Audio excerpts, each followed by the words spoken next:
Hello guys, in today's video I will be showing you how to fix Mobile Legends unpacking the resources problem. So the answer is easy, just go to the settings and then scroll down to the app section.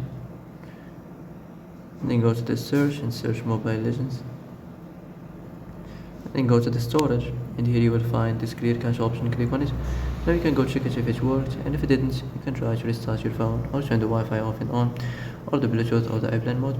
Also, you can try to clear data, but be careful. If you clear data, all these applications' data will be deleted. This includes all files, the settings, the accounts, the databases, etc. So be careful if you want to clear your data.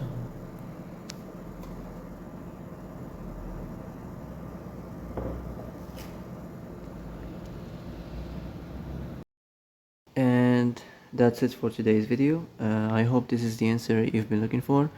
If you like this video, don't forget to like and subscribe, and see you in the next video. Thanks for watching.